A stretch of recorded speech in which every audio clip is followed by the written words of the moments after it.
Welcome back to ET with GOTB. The hope of an English team reaching the UWCL final is hanging by a thread.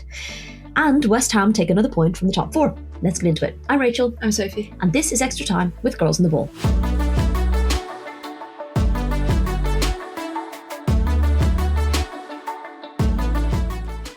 Right, welcome back to another episode. Loads to run through this week, absolutely loads. So we'll try and keep it short and sharp and snippy so we don't run over too much. But this is your weekly reminder to make sure you are subscribed wherever you're watching or wherever you're listening to your podcasts. Leave a review, leave a comment. We'd love to hear from you. And make sure you're following us across our socials as well. We're at Girls on the Ball on everything, and drop us a comment there as well. Love to hear from you about what you thought about the Champions League, what you thought about the WSL. Do you think either team will get back into it? In terms of the Champions League semi-finals, who knows? Crazy things have happened, Sophie. And we can but hope. And that is where we're going to start. We are going to start with the Champions League. We did both semi-finals after getting back from Vancouver on Friday. I do find this is a great way of getting over the jet lag. I'm still wrestling with it. Well, you always do. You always do. When we got to Barcelona, she fell asleep in the plane. She fell asleep on the cab from the airport to the hotel. She fell asleep in the cab from the hotel to the stadium. And then she fell asleep in the cab from the hotel to the airport and on the plane back. So I don't know how you still have jet lag. I'm just constantly, what is it? A permanently exhausted pigeon. Never mind early bird. Yeah. Or a night owl. She's a permanently exhausted pigeon. Yes, that's me. Yeah, and no offence, but you are shit with jet lag. I'm really bad with jet lag. I've also had an absolute ton of work in the last 48 hours, which has meant that my sleeping pattern's gone more wayward than it normally is. Yeah, but you are just really bad at jet lag. I'm just really bad at jet lag. You'll be like, we're going to stay awake, we're going to do this, I'm going to get back to the hotel, we're going to make sure, and then we get there and she's like, and once I wake her up, you're so grumpy, there's just no keeping you awake. No, so I don't know what you're talking about. I'm never ever grumpy. I'm always perfectly human. Let's quickly move on to the Champions League. We, of course, went to the Emirates on Saturday, an early kickoff, which meant we got the Emirates breakfast. Yes. Just always lovely. Always a winner.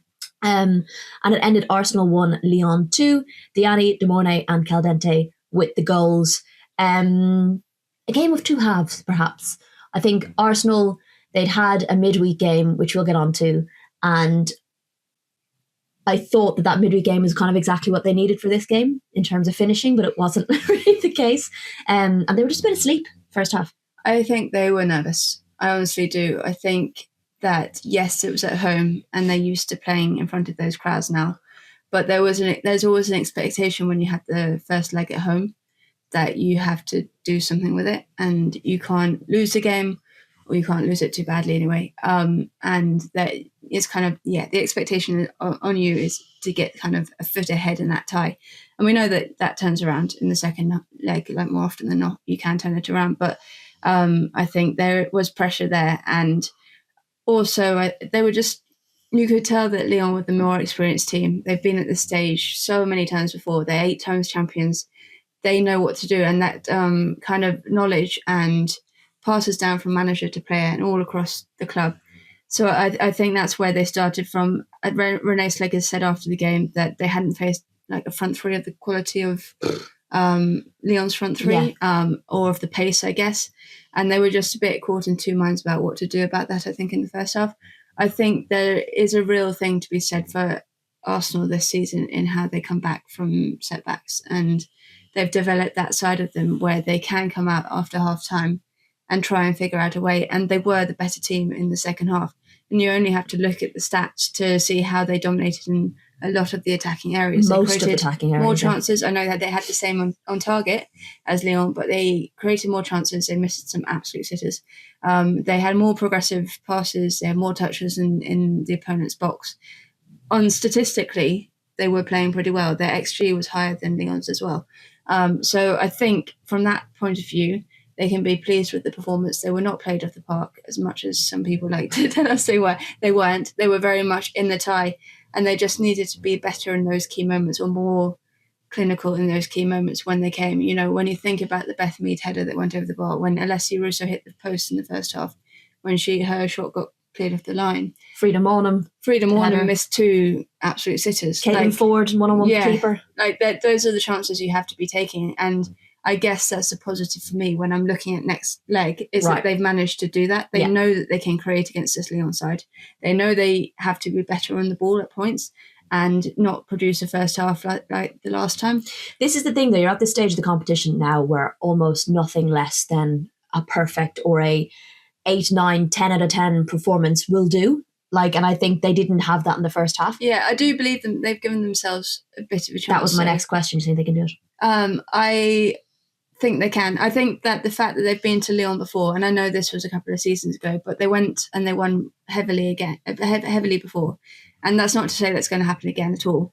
But I think once you've been to somewhere and you know you can do it on their patch, that gives you so much confidence in terms of going there again. And that might get rid of the nerves. They know that they can go and create on that pitch in Lyon. They'll have to draw on experience. They'll have to draw on the fact that they've beaten Lyon before in Lyon. They'll have to draw on the fact that they've come from 2-0 down in a Champions League to win it in a second leg. That's all the important stuff that they're going to have to touch on.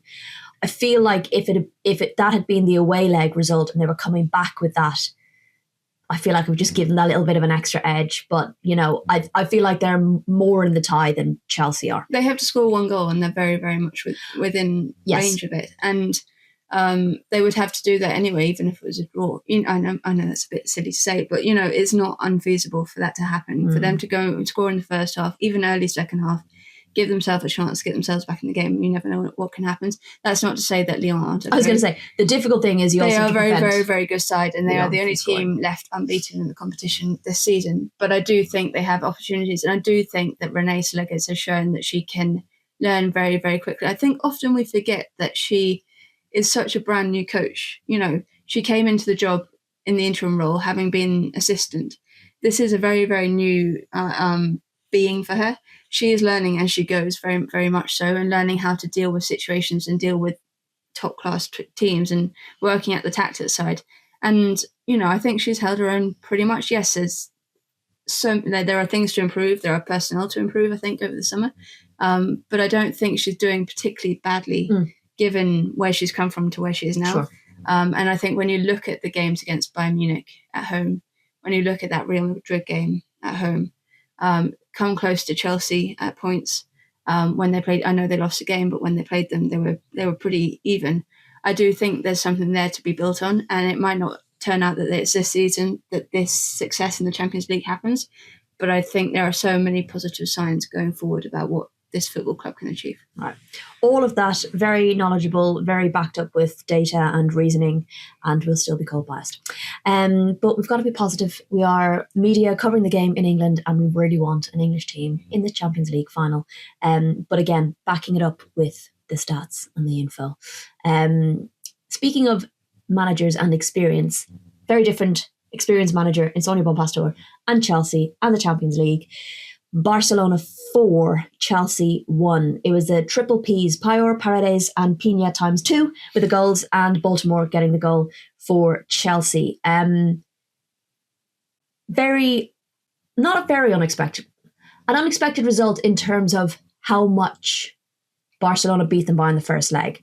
I was concerned about the game in terms of how Chelsea have been playing across the season and that they haven't been consistent with their performances. And this was a really bad day to have a bad day at the office. This was not the game you could do that in. And even though Barcelona weren't at their absolute best, they are so good at adapting and seeing the places they can exploit during a game. I think they're just such a good unit and engine, and they can read a game and suddenly, obviously they'll have a game plan, which generally Barcelona will play because they're such a possession-based team and they're very good at implementing their game plan. But I also think they're very good at going, there's a gap, there's the space, this is where they're lacking, and as a unit are able to adapt, and not necessarily adapt, but attack those areas. I think they are, and it sounds weird to say this, they are a better footballing team than they've been in previous seasons. And I'm not to say that was at them at their best, but I think they've got more about them in terms of versatility of players. They finally have a number 9 in Payeur who is just ridiculous, but they've never had an out and out. 34 goals for a long time. Games. I think since, I can't even remember when, but they haven't had an out and out number 9. They've been sort of playing false nines or forcing Salma into that position and all of that kind of stuff. So they now have a goal scorer who is so instinctive in the box. She works so hard out of possession, but once she gets in the box and you find her, she's going to more often than not score a goal. She scored 34 goals and 35 appearances. And I think that's where they've really improved. And I was saying to Tom Gary actually on Sunday, you think about the signings that Chelsea have made, and they're very, very good signings, and they've all made them stronger. But like Kira Walsh, Lucy Bronze, Naomi Girma will eventually make them stronger. She's had a bit of a tough time of it, and none of this is her fault, by the way. Mira Ramirez, even just before that, they've all improved Chelsea as a football team. But when you look at Barcelona, they lost Kira Walsh and Lucy Bronze in the summer, and they look like they're not even bothered. Same. Fridolina Rolfo, she came off the bench. And I know, that's what I nearly mean. bloody forgot about her. And then I saw her coming on the bench. I was like, oh, Jesus. Claudia Pino was more often than I think used off the bench, but she is the top goal scorer in the Champions League this season. Comes off the bench and scores too. They have so much at their disposal. And I think adding that number 9, that true number 9, has really, really changed. I haven't seen that much of them this year, but I think that's what I got from it, is that they really have that outlet now. I ask, I'm going to ask you about naivety when it comes to perhaps tactics, but is it perhaps naive to think you can just bring in these big players and then you're going to win the Champions League? I think there are growing pains or teething problems under the surface that maybe because they've been getting results haven't been talked about as much as they should have. And I think it was natural for that to happen after a 10-year-long change. I think everyone over the summer was expecting a transition period for Chelsea. And they've all been surprised by the fact that it hasn't really happened because they've been doing so well domestically. But inevitably, there will be a transition period going on, and they are still trying to figure that out, I think. I think the tactics were bad. I think, and it happens to every manager as well. Sonia Bonpastor got it wrong the day she tried to take the game to Barcelona, whereas experience tells you that when you play Barcelona and when you play Spain, you don't try and take the game to them. You sit back and try and pick them off. And I think the fact that they could barely get Mira Ramirez into the game, they weren't playing the balls like forward to her, long balls forward to her at all. Didn't you say Barcelona had played more long balls than Chelsea did in the game? And I think, when you're looking at that game at the Olympic Stadium last year, and what was so effective in that game was Chelsea put in a really solid defensive performance. They worked so hard off the ball and they hit them on the counter. And Mira Ramirez gave Paredes nightmares on that occasion. I don't think Ramirez is at her peak at the moment. I think she's still struggling, but you also have to give her a chance to run at them, and they barely did that in the game. And it forced her in the game to come deeper, try and collect the ball. When the ball was going up into that number 9 space, no one was there because she was off to the left, off to the right, trying to influence the play a bit. And I think so that was a big problem. And I do think they were naive with it. I think when you look at what they did last year and you compare the two performances, you can see exactly where it went wrong. Can I play devil's advocate though a little bit as well and say we've seen, and look, I appreciate Manchester City are not the same opponent as Barcelona, but we saw Chelsea come from 2-0 down in the Champions League quarterfinals to put on a superb performance at Stamford Bridge where they could have won the game by more than 3-0. Where was that, Chelsea? Was that just down to tactics? Or a combination as well of players? I think they weren't on their day. I do think they were off, and I think that amplified the poor performance. None of the players were playing well. They couldn't stick the ball. They were bad in possession. When they did get the ball, they couldn't pass the ball to each other. They weren't reading each other very well. Yeah, there was just it was really, really off all round, and I think that was a point. But I do think it surprised me that we didn't see that versatility in tactics, because I do think we've seen it at times this season in that performance at Stamford Bridge where they are willing to sit up the ball and wait and pick you off, like they did so well with Manchester City. It kind of reminded me also when they went 2-1 down and then they kind of went hell for leather a little bit. They tried to open it up even more, and it's just being a bit more experienced in those moments, knowing that you desperately want to go home with a draw, but going home with a 2-1 defeat is really not a big problem. Going home with a 4-1 defeat is a massive problem. And they kind of just tried, they got a goal back, thought they could get more and just went for it. And it left so many spaces, and it led to that chaotic 8 minutes where they conceded 2 goals. And I just think in those moments you have to be, as a manager, you have to be more careful with it, because that feeds into the players, and you have to tell the players to, not lose their shape, not lose what they're doing. It reminded me of when the first leg in the quarterfinal against Manchester City, when they were 1-0 down. Yeah. And I know they turned it around at the end of the day, and that was brilliant. But my feeling after that game was, why did they go so strong trying to attack Manchester City and get that equaliser? Yes, you want to try and score, but you have to keep something, back and defend and be sensible with it. And it fell to that moment when they conceded the second goal. I think we all felt this is going to be a monumental task for Chelsea because, 2-0 is very, very different from 1-0. But especially when everyone's not on their game. Yeah. So it's not even like your players, your defenders, etc., are having a really good game. They're struggling too. So to then go hell for leather and try and score, knowing that no one's really having a great game, it's recognizing that and saying, actually, let's try and get out of here and still be in the tie a little bit. It's just having a bit more nous about you, both on the bench and on the pitch. And I think, if you relate it to maybe England's performance against Spain recently, not many England sides, when they play Spain, do that. They try and play Spain at their own game. And that's been the constant problem of England playing Spain in recent years, whether it's been men's youth level. The obsession with possession. Whatever it might be, yes. Is trying to, possess the ball, trying to I think everyone has to get used to the programme that you're not going to possess the ball against Spain. It's fine to have 30% possession if you're defending well and if you're clinical. Look at West Ham. If you're clinical with your transitions. We've seen it across the league this season. Leicester City constantly have 30% something possession. And in the games that they have won, they've had 30% possession and been really clinical with it. They need to do that more often, get more experience with it. But it's not, sometimes you can not have the ball and really, really be successful. And it's just about being willing to sacrifice your kind of playing principles for that and make sure you're just working so hard at the ball. But you know what? Something we've always credited Chelsea for is their willingness to sacrifice their style. And maybe we saw more of that under Emma Hayes. But I don't feel like Chelsea are the type of team to put style above all else. They put winning above all else. They did it at Olympic Stadium last year. They were very, very willing not to have the football. And they were willing to work hard. They dug in.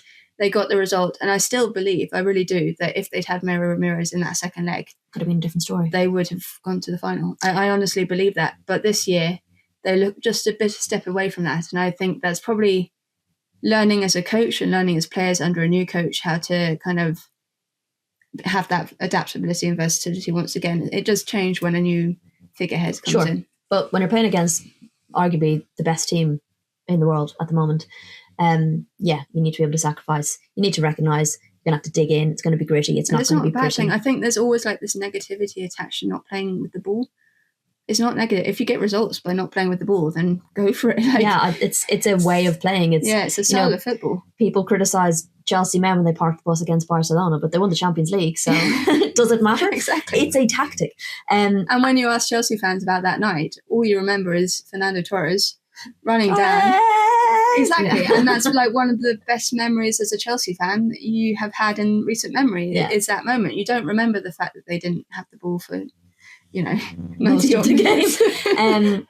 Yes, so a mountain to climb for Chelsea at Stamford Bridge. Stranger things have happened, okay? And it is going to be a difficult job to not only score that many goals, but also to stop Barcelona scoring goals. That is the two, and it sounds stupid to say that, but they are two different things that are both really hard to do well, especially playing against Barcelona. It's going to have, the thing is, you have to go for it. You can't bet. By going for it, you leave this Chelsea side, they do have huge mentality, and you wouldn't bet against them doing it. But at the same time, they need a minor miracle for it to happen. They need to be completely on the game. They need Barcelona to be off the game.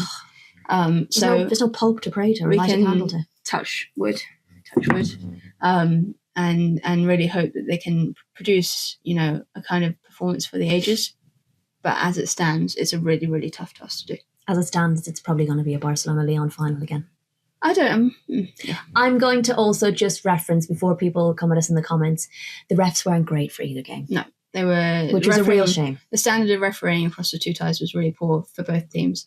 I think Chelsea can be frustrated that there were fouls being called up against them, especially Ramirez in particular. And then when someone did the same thing to her, they weren't called up. I don't know how Mappy Lyon got away without a yellow card for the body check. I don't know how Aitana Bonmati didn't get a yellow card for completely white. I mean, she didn't even get close to getting the ball. She completely wiped out Erin Cuthbert and then stood there protesting to the ref that she was innocent. And I was like, that was like definitely yellow. And it was the same in the Lyon game. I think the referee was, very overeager at the beginning to pull up fouls, and then let them played herself into a bit of a hole because she was letting things go left, right, and centre. And I think there is a general argument that the standard of refereeing at this level should be better. And arguably, without VAR this weekend, there would have been big problems. Yeah. Also, shout out to Hannah Hampton for saving a penalty against Alexia Putellas. I know it wasn't the best penalty, but to do that in the semi-final early on in the game as well, that was pretty fucking cool. Yeah. And you'd be absolutely raging then that they lost 4-1. Yeah. You saved the penalty. Because you're going to want to remember that, but also not remember that. Yeah. So shout out to Hannah Hampton. That was pretty fucking cool. Okay, there was also WSL games this weekend, which actually made it really difficult to be across everything. I had games going on, while we were having lunch in Barcelona. We were all like keeping track of that. And then I had a game going on while I was at the Arsenal game. I also really struggled with photography this week, by the way. Sunshine really killed me. Sunshine and shade, absolute killer. In Barcelona, I had the sun just like there for like most of the second half. You also at the wrong end for most of the goals. Yeah, but I'm going to go English shooting end. Yeah, that's what people who follow us want to see. They want to see the English teams. But it was a little bit few and far between in the Chelsea game, unfortunately. I did get Sandy Baltimore shooting, though. But of course, no celebration because they were losing. Anyway, moving on. WSL. Results are as follows. Arsenal 5, Leicester 1. Ford with 2, Blackstenius, Mead, Palova and Momiki for Leicester getting the goals. Yes, they did play midweek. West Ham 0, Manchester United 0. Brighton 1, Liverpool 2. Smith, Kiernan and Adjumang with the goals. Man City 1, Everton 1. Kasperai and Sarah Humgard with the goals. Spurs 2, Aston Villa 3. Patton, Salmon, Hansen, Morris and Naz getting the goals there. And then Chelsea take on Palace midweek tomorrow, which is their game in hand. Arsenal Leicester all the way back. We were in bloody Vancouver when this game was going on, and we've been to Barcelona since, and now we're in London. Lots of goals spread out, and as I touched on earlier, I would have said this is really useful ahead of the Champions League to be putting goals in, to be having multiple scorers, like setting you up well for a team that you might not get loads of chances against, but you need to be clinical for. And instead, they had quite a few chances and they weren't clinical. So, arse ways around. But disappointing for Leicester, I think. Amandine Mikel would be disappointed, I think, with the manner in which they conceded. Yeah, especially since their defence has been so good this season, comparatively in relation to their form. They've looked really, really solid at the back. I think Sophie Howard is probably having one of the seasons of her life, and she doesn't get talked about nearly enough, probably because she plays for Leicester. But I think she is having one of the defenders of the season, maybe. Yes, I think for Arsenal, there's this weird, there is this conversation going around about Arsenal's clinicalness in front of goal. And actually, I think this season, they've been more, since Renee Sleggers came in, we're in two different eras here, not the Jonaside of era. The Renaissance era. The Renaissance era. Since she's come in, they have become much more clinical. Yes, there's been a couple of games here and there where they haven't taken their chances.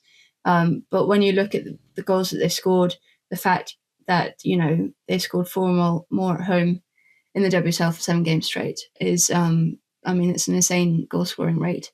They do have goal scorers within the team, and that's not to say they can't add to it, and that maybe they need a different profile of striker to, add some versatility. But I think they are on the right track in terms of what they are doing creatively and in front of goal, and they look so much more dynamic. Do you know what I've been impressed with as well since the Renaissance is their mentality.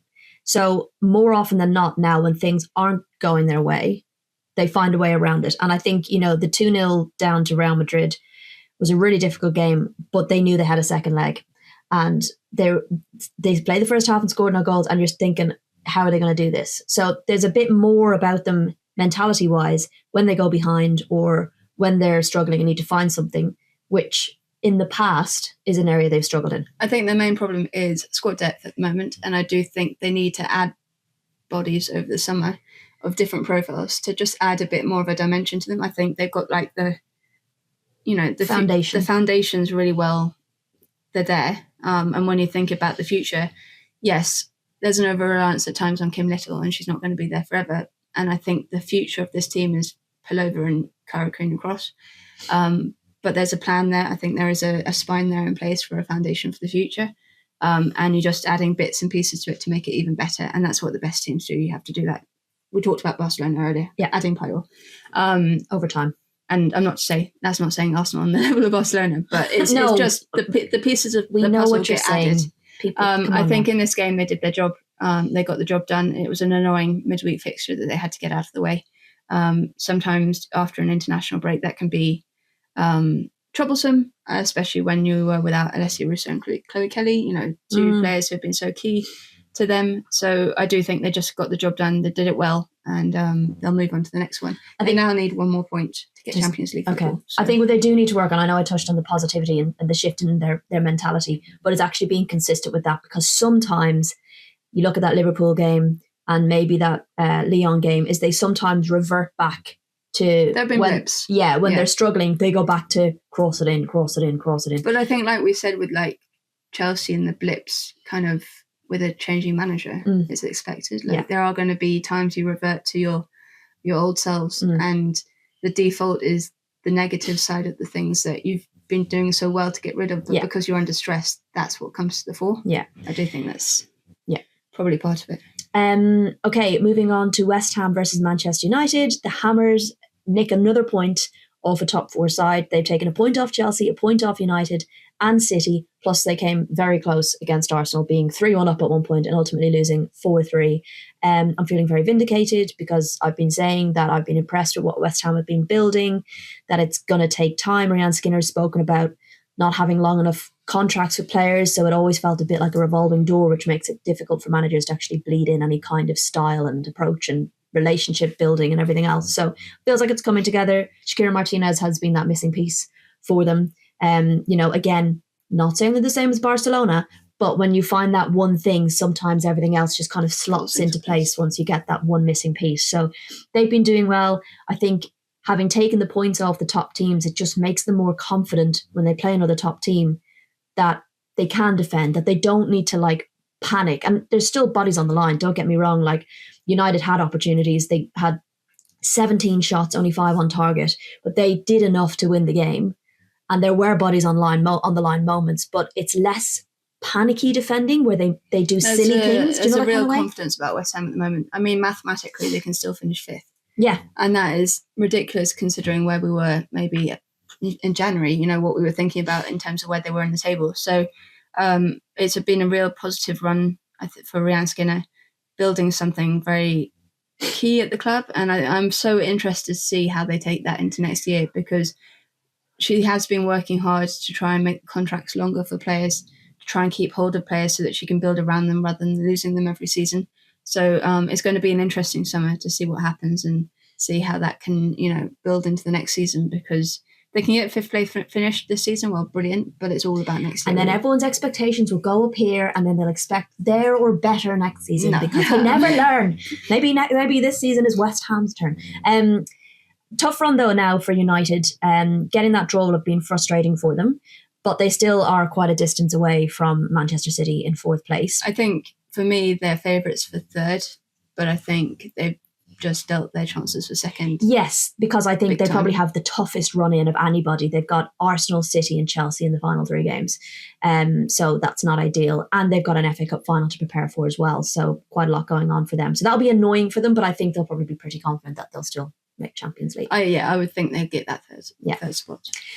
Moving on to Brighton versus Liverpool. Brighton finally relinquished their hold on 5th place after their being there for the majority. I think they briefly moved down to 6th for a day or two and then went back up again, which is crazy given they've completely fallen away in 2025. They've had one win so far this year, and that was against Tottenham. So it kind of shows how all those mid-table teams have really struggled for consistency this year, given Brighton were able to hold on to that spot for so damn long. And they were dropping points and going, come on guys, come up to 5th. And everyone's like, no, you keep it. And finally, I think Liverpool now has said, all right, yeah, okay, I'll take it. So they have come away out of 5th place finally. And I feel like it was another case of starting slow and then leaving just too much for themselves to do to get back into the game. But bloody hell, what a start from Liverpool. Like 90 seconds, Olivia Smith scored. Yeah. Liverpool, they had a little blip, didn't they, just before international break, and you were starting to wonder whether, the honeymoon was over a little bit. But they seem to have found their feet, even in defeat to Chelsea last week. They performed so well. I think they'll take so much from that game. And then to come to Brighton, not an easy place to come this season. Until just before international break, they were unbeaten there until Manchester City came to town. They were unbeaten there. So they've had a good run at home. They're strong at home. It's a fortress for them. So for Liverpool to come and do that, I think is key. Having Olivia Smith as a game changer, they have to keep hold of her. I know she went off injured in the first half, bad tackle from Poppy Patterson, but she is their go-to player, and she brings an energy to the whole team that they just don't have when she's not on the field. Now, there's obviously been a lot of talk this season about protecting players and Olivia Smith getting tackled. And unfortunately, when you are a very good player like that, you're going to have more fouls against you. Now, people say the refs need to do more to protect players like that. What does that mean? Because, so I think because in that situation, when a player makes a tackle like that, they get the yellow card, they get booked. They don't always get booked. But what a referee can do is book a player. But then this foul's already been made. Yeah, so I think in that situation, there's not a lot more you can do. That player is going to make a tackle, whether they're, whether you like it or not, kind of thing. So you punish them in the way that needs to be punished. I do think there are instances where referees miss challenges on her, and people will take her out of the game a bit. And I think it happens for other players as well across the league. Or even thinking about, the Champions League at the weekend, Ramirez got breaking through a goal and being completely body checked by Lyon, and nothing happens. So there is a problem in refs not protecting players enough, or not seeing. But I do think in this particular instance, there's nothing more a ref can do. It was a bad challenge from Poppy Patterson. She'll hold her hands up and say... It was a yellow card challenge before anyone says anything else. Yeah, it was a yellow card challenge. And, sometimes players come out of them and sometimes they get hurt, and it's just an unfortunate aspect of the game. But the referee can really do no more than show that yellow card in that instance. And, there's no intention there to harm the player. It's a footballing challenge. It's late. It's a bad challenge. Maybe you shouldn't be diving in there, but it is part and parcel of football, unfortunately. Is it a case of pulling up these fouls on players like that early in the game? Does that help prevent? Maybe, being a bit stricter in terms of, there are certain players who are going to get more kicks than most, I think. And I think there will be people trying to get in forwards like Olivia Smith's head with some sneaky challenges. And if you can keep an eye out for that a bit more. I just think in this particular case, it was just like a bad challenge from start to finish. And that's all you can do about that. You can't stop it from happening. I'm not being facetious when I ask, what does it mean? Because the response from fans all the time is the refs need to do better. And I just want to interrogate what that means, because in that particular situation, the foul has already happened. So that's why I want to interrogate what actually can be done. I think there's other things that can be done. So if a team is targeting a player, then you can be more, when it's like... Well, let's be real. Katie McCabe is much more likely to get booked than any other player because of her history, her perceived history. Yeah, a player like that can be carded more quickly. If refs are willing to do that for a player, then they need to be able to recognise players who are more likely to get fouled. And then... So the tricky thing is, I think sometimes... Because you shouldn't really be going in with a set perception. Yeah, no, but teams can share the load of fouls, and they can go in with the intention of targeting a particular player because they're fast, or they're particularly good, or they've broken away, And I remember as a Chelsea, when watching Chelsea men when I was growing up, Eden Hazard kicked to pieces all the time, and there was a particular game, I think it was against Liverpool, where one player would come in and foul him, the next player would come in and foul him, and eventually the referee got the gist that this was and so the third person that came in and fouled him got the yellow card, even though the third person, that was the first challenge. The referee recognised in that situation that this was a tactic of Liverpool to target Eden Hazard. And I think referees can be more astute to that kind of thing. Okay. You can understand that opponents will set out to try and target a particular player. Mm-hmm. And even if someone's had one tackle, you go in early with a yellow card and you stop it, because that then gives the message to the whole team that they're onto them. Okay. Cool, thank you. Interesting chat. Manchester City versus Everton. I was not hugely surprised with the result. I think Everton have done well since the winter break. They've picked up 11 points despite facing Arsenal, Chelsea and Manchester United. Conversely, City have struggled since the break with the injury pile-up, and they were struggling a little bit anyway in some of the games in the kind of latter stage of last year and early part of this year. And then adding to that are the injury struggles and the, I guess, numbers of matches they've been playing. So I always felt like this was going to be a tricky fixture because Everton can be tricky customers. Saying that, though, with 19 shots and 7 on target, you could argue that City should have put this game to bed. Yeah, they should have. I think they're in a really just a strange moment at the moment where see out the league. They're trying their best to get that third place, but it's kind of running away from them a little bit. It's still possible, but they're not unless they have a ridiculous goal swing, they're not going to catch Arsenal. So it really is like Manchester United in their sights, and Manchester United have been pretty stable this season, despite what happened this weekend. They're not dropping many points, so it's a real tough one for City at the moment. They've just got to try and Nick Cushing last week said we've got to go back to basics. They just have to try and plug away and keep going and hope that they can get some players back on the field before too long. But yes, Lyon Hemp apparently going to be on the bench for the Leicester game. That's going to be a big positive for them. But yes, they've got to just look at these final 3 games and just try and pick out where they can get their points from. I think it just looks really just a general aura around the club as well at the moment. The fact that there are so many key players missing. When they take to the field, you just don't really know where the goals are necessarily coming from. There are some good performances here and there, but then you can also equally say some players aren't in form at the moment, the ones who are having to play pretty much every minute at the moment. I think Yui Hasegawa, I absolutely love her, but I do think she's struggling. I think she must be knackered. I think she's burnt out. I was looking at the stats. I think she's done. I think she's played, of the 19 games, I think she's played 18 and a half, 90 minutes. Yeah, and it's too much for one player to take that load, and especially in the position that she's in, where she's basically holding that midfield together, and is expected to do the work rate that she does. And then when you have even more responsibility because the star players around you have dropped like flies, and you're the one kind of pinning it all together. I think she looks absolutely exhausted. I think she's ready for the summer. Just to clarify that, before anyone who doesn't watch women's football very often says, but the men play way more.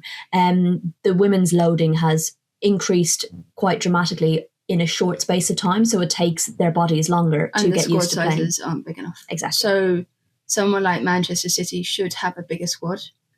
For if they want to be fighting on 4 fronts, they need to amass a bigger playing squad. And I don't mean they have numbers. I mean in terms of quality, depth and quality. Quality and depth. Yeah, that's the one. So that they're not relying on Gracie Pryor and Lily Murphy to pull them through. They actually have, and it's great that they're getting there. I'm not saying it's not, but I do think they need to look at that kind of strategy because men's teams have a lot more depth to them, and they're playing a lot more games. But also kudos to Everton. I think again another team a bit like West Ham since the break, getting a bit of money to splash around, getting some good players in, some key players in, but also that twin telepathy, Karen Holmgaard setting up Sarah Holmgaard is pretty cool to see, and a super goal, lovely cross, super header. A very, very nice goal. So that was pretty impressive. Yeah, I think they're having a strong end to the season. Tom Gary, I think, reported at The Guardian that Brian Sorensen's hopefully being offered a new contract. And congratulations on the birth of your new baby so boy. I think that kind of, you feel there's a real stability around the club at the moment. Which has been missing over the last, 3 seasons? And a real high, with the new owners and stuff. And there's a real ambition to step further. And I think we've only just seen the start of what Brian Sorensen can do. He's been hamstrung so long.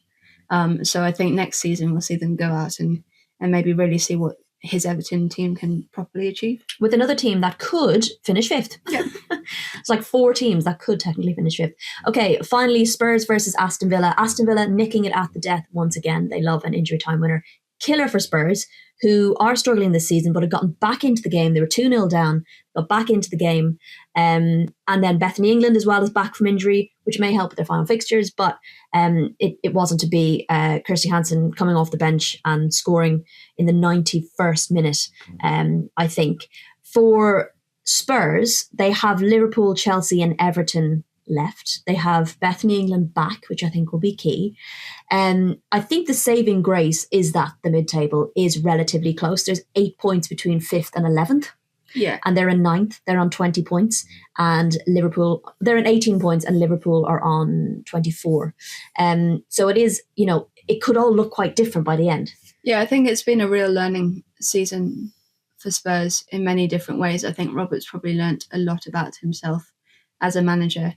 They really need to do some stuff over the summer just to fix the holes and the problems that they have.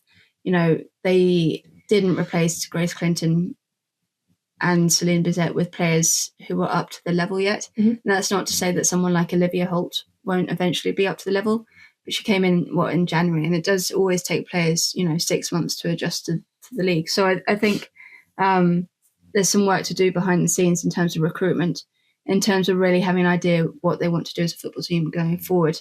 I would urge Tottenham to hold on to Robert. I do think it's been a bad season.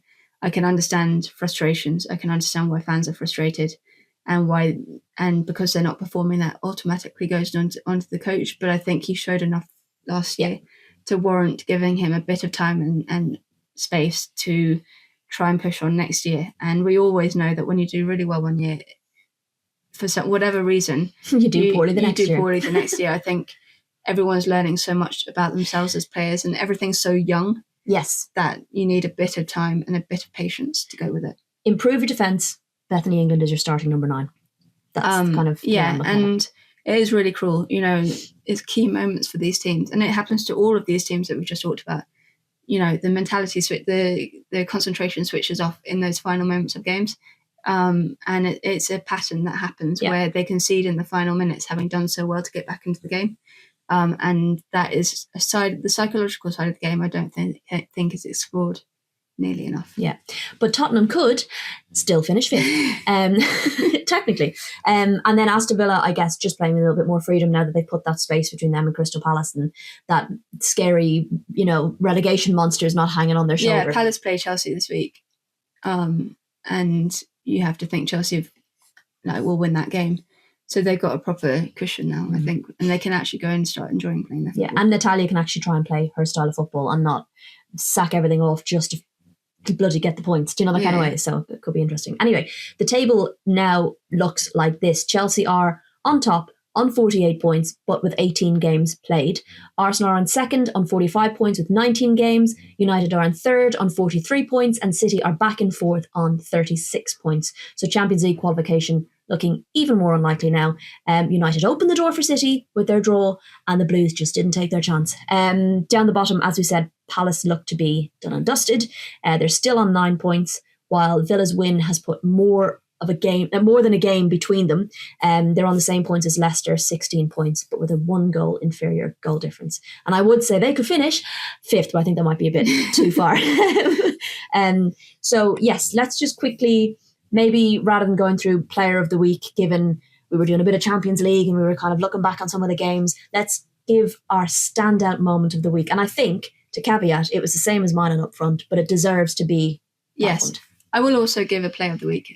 Sure, okay. So standout moment of the week, I do want to give it to Kirsten Kasparé when she scored her goal against Everton, kissing her wristband, which was the transgender flag. And I think that was such a important symbol. There are so much noise going on at the moment about trans people in sport and trans people in the world in general. And I think it's easy to forget that there is a lot of support out there for that community, and a lot of us are behind them and supporting them. So I think for a figure like Kirsten to do that on the stage that she was doing it in front of the cameras as well is really, really important, and a really important symbol as well. And check out her Instagram post, some very powerful words as well. But yes, that was mine on up front as well. And then I was going to go, so the player of the week, I'm going to go a bit rogue. I'm going to go into the Championship. Oh. Because I went to Southampton on Friday night. Yes, we had to keep her awake somehow. Yes, so I went to watch Southampton against London City. London City, I was so impressed with. Such a mature performance. And Isabel Goodwin scored a hat-trick, which was, she's just in some goal-scoring form at the moment. She's gone far and away the best top goal scorer in the Championship at the moment. I think not a lot gets said about her because we're focused on the young players coming through Michelle Aguiman gets the headlines, for example. But she's doing what she's doing best. And I talked to Jocelyn Pressure after the game, and he was like, I'm just like, she scored 3, but I'm still a bit annoyed with her because she could have scored 6. Like he was like, he said it in a good way. He was like, her ceiling is so high. Love that. And we aren't even seeing the tip of the iceberg of what she can achieve in this game. So I think she can do everything as well. She can score with both feet. She can head the ball. She's like properly good. So she's my player of the week. And then my move of the week is going to be Barcelona's second goal. Yep. The way that they passed it from back to front and left to right across the pitch was peak Barcelona. They completely just... I know Sandy Baltimore almost got the tackle in on her, but the move itself, the way they pieced together, the intricate passing, the way that they had like something like 13 or 14 passes in the build-up before they got it in the back of the net is classic Barcelona and deserves to be celebrated. Right, we were spoilt by you there today. I didn't think we'd get all of that, but here we are. Right, you touched on the championship. Let's quickly run through the table because it is heating up with only a few games left, 2 games left for each team. And I've completely lost my train of thought. Yes, London City Lionesses and Birmingham are going to play each other on the final day. Yes. So I really hope it goes to the final day because we're hanging on for next weekend. We want them both to win next weekend so that it can go down to that game at St Andrews. Yes, it is a 2-horse race now. London City Lionesses played 18, are on 41 points. Birmingham City have played 18 and are on 39 points. Charlton Athletic, back in third, have played 19 and are on 34 points. Down the bottom, it is a battle, I think, between Sheffield and Portsmouth. Sheffield do have a game in hand. They're on 7 points with 18 games. Portsmouth are on 10 points with 19 games. So Sheffield can at least equal Portsmouth's points. So it could get very interesting down there. But yes, if both London City Lionesses and Birmingham win Portsmouth weekend, have their last game this weekend, and it's Blackburn. Oh, and Blackburn are in 9th. So Blackburn are still sort of, in the running. I think they are safe, but they are still... But if Portsmouth can win against Blackburn and Sheffield, then it goes down to the final day where Sheffield's playing. So it will be a very nervy day for Sheffield. They're playing Southampton next weekend, and they will see that as a real opportunity. I think Southampton's form has been poor, to say the least, in recent months. But yes, it's going to be thrilling end to the season. It's really hard to call. It's going to be really disappointing though if it gets decided next weekend and you're just like, oh, so that London City Lionesses Birmingham game that's teed up for like a top of the table clash. But when you're looking at like goals scored and stuff, like Sheffield has scored the least amount of goals. They've scored 9 goals this season. I mean, it's not exactly encouraging in terms of when you're looking ahead to the last 2 games. So they're going to have to hope they can pull something out of the bag on Sunday against, because they need to win that game against Southampton. A draw, I don't think, is enough either. So it's going to be nervy times. You're working the London City Lionesses Birmingham game, aren't you? Yes, and so this is why the title's going to be decided this weekend. Aren't you going to be absolutely raging now? So I picked it. There'll be no trophy lift. They gave me the options of where to go, and I was like, I want to go there because it's going to be the trophy lift, and it's going to be like a fight for the title. And now I've jinxed it, so it's going to be decided this weekend. I'm sorry, Birmingham. You're welcome, London City Lioness. She said to me the other day, like last week, do you know what? I actually think I might change who I'm predicting to win the championship. I think I'm going to say London City Lionesses now. And I said, are you fucked? You can't go changing your prediction when there's like 3 or 4 games to go. You said Birmingham. You have to stick with it now. Come on. It's because I saw them play against Southampton. I was like, that's such a mature performance. 3 games left. You can't be doing that. Okay. I can do what I want. I've told you can't. I put an end to it now. On camera, she said Birmingham. She could still be right. Do you know what? Could you imagine if I said, yeah, okay, you can change it, and then Birmingham win it? And then suddenly be like, oh, no. I said Birmingham. Oh, you glory hunter. I'm always right. Right, any other business? Lotte Wubben-Moy has extended her stay at Arsenal, so Arsenal fans will be delighted. Yeah. I know some of them have been going through the player list, looking at who's in contract, who's out of contract, who might stay, who might leave. I think there's quite a few potentially out of contract. I think it's a big tell as well. Maybe it's early days no one knows what's going to happen over the summer. There's a lot of players out of contract.